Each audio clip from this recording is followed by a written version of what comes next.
Light. It's pretty cool. Without light, you couldn't see anything.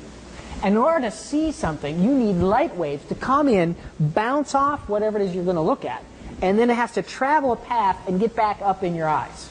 All right? And so if you ever look at a kaleidoscope, this is kind of like a kaleidoscope. There's two mirrors, and there's lots and lots of images of a candle. All right? Well, each image of a candle is just another path that light can take to bounce off the candle and back into your eyes. And I can prove that to you by showing you with a laser pointer what the route that the light can take, what the route is that light can take. So we've dimmed the light so you can see the effect a little bit better. If I shine a laser pointer at the candle, it glows. But I can also shine the laser pointer at any other image of the candle over on the left side. I can point the laser pointer at the image on the right side. I can point the laser pointer at one of the back left images if I can aim it just right here. I'm having problems aiming. Let's try that again. Oh, down over there we go.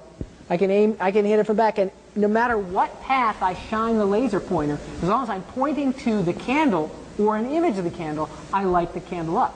Why? Because I'm always tracing one of those paths of light from the candle to my eye. I'm just tracing it in reverse with the laser pointer.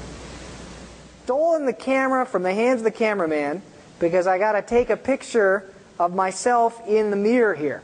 What we've got is a three-sided mirror, right?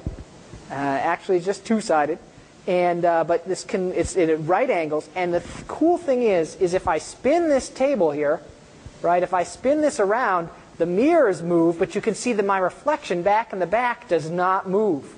That is pretty cool. All right. So the really cool thing about that is if you build one of these reflectors with three mirrors, not just two, no matter what direction light comes in, it will always bounce around and come back parallel to where it came from. So you can send light in and it always comes back to you. And that is useful for taillight reflectors on cars. And they've even put something like this up on the moon so they can shine a laser from the Earth to the moon, and wherever you shine it from, it always hits that little box up on the moon and sends it right back to where it came from. So you can time to see how long it takes light to go from the Earth to the moon. Pretty spin. I have a lit candle right here, but I don't really. All right, watch this while I pour water into the beaker. It still looks lit. How did I do it? Well, if we zoom back, you can see that there is actually a candle in front. This candle in the front was lit, and you saw the reflection of this candle off the mirror, and it looked like it was on this one. So a little bit of movie magic for you. All right, one last thing we're going to learn about mirrors today. And you may think that mirrors reflect things back to you, but they switch your left and your right. But that's sort of not really true. They reflect your front to your back. All right, now that's kind of confusing, but let's try and demonstrate.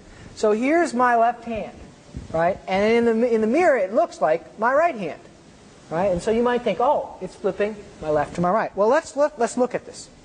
If I have the word car, and then I turn around and read it in the mirror, it looks like rack. All right? But that's not how it's really supposed to go, because when I turn it around, it looks funny. Watch this. If I take a transparency here, right, it says car, turn around, it says rack. Well, the mirror is reflecting it exactly the same. It says rack here too. So really, it's reflecting from its front to its back. There you go. And that's all I have to say about mirrors. Dr. Carlson coming to you live. Or am I?